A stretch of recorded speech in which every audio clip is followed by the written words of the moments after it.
Shalom, Straightway Helpmeets. This is Sister Laura. I'm just going to show you a quick video on me doing an infused honey.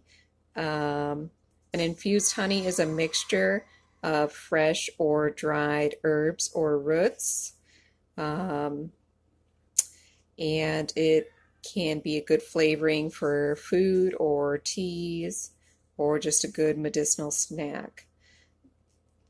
Today I'll be working with some fresh roots, which is ginger, onion, and garlic. So I have taken the ginger, onion, and garlic and have chopped them up. And I have got a mason jar, a pint mason jar, which I plan on mixing the honey and the roots into the mason jar together. Since I am using fresh roots, the water content of the mixture is going to be higher. So they say that if you're going to be letting it sit in a closed container on a counter, room temperature, there could be a risk for botulism. It's highly unlikely due to the pH of honey, but still possible. So, but I'm still choosing to use fresh roots instead of dried because I believe it has a more potent flavor and therefore more better medicinal value. So to counteract botulism, basically I just put a little hole in this mason jar so it's not an oxygen-free environment. So it won't be oxygen-free, so botulism can't grow. And with fresh roots, or if you're choosing to do fresh herbs, the water content is going to be higher, and so the honey is actually going to pull the water out of those roots. So I chose to go with raw honey because the consistency is already thicker, and so once this is all mixed together and has sap for a while, the mixture consistency won't be so watery. It should probably be more like a syrup. You can also, use dried herbs. You can do dried herbs in a airtight container. There's no risk of botulism that way. I have done a mullein flower honey before. Here I have some mullein flower that I've dried. This makes an excellent cough syrup. I've used it before.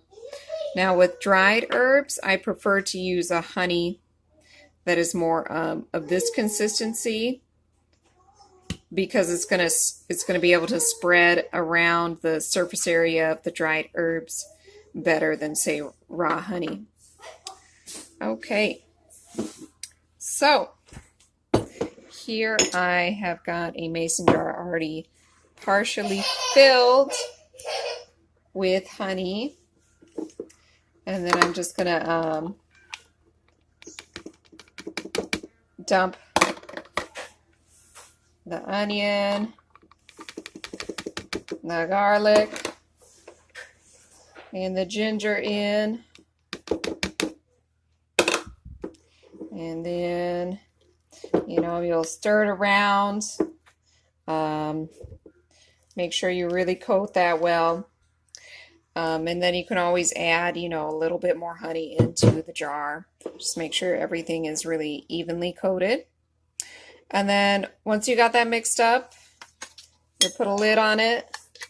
We'll just pretend that this is the jar we were using. You put a lid on it.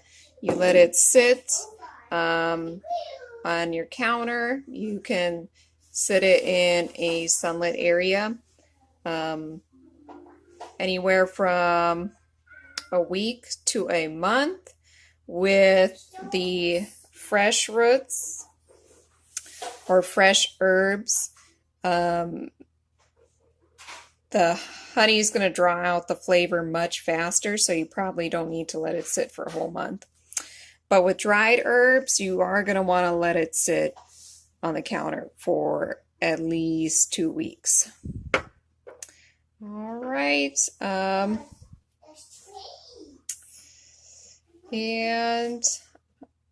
You know, and if you're using the fresh roots, you know, just make sure you check on your container.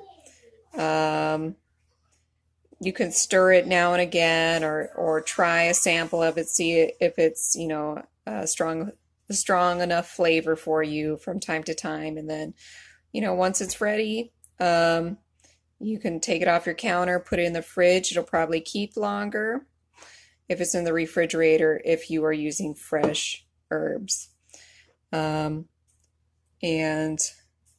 if you're using dried herbs, you would do the same thing, you know, check the flavor.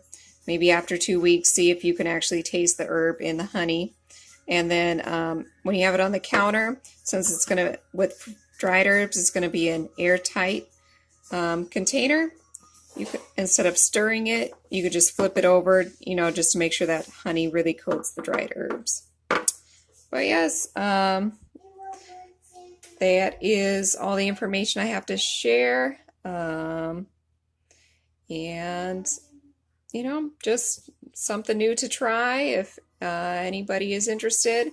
There's plenty of recipes out there for all different herbs and roots. All right, bless you, shalom.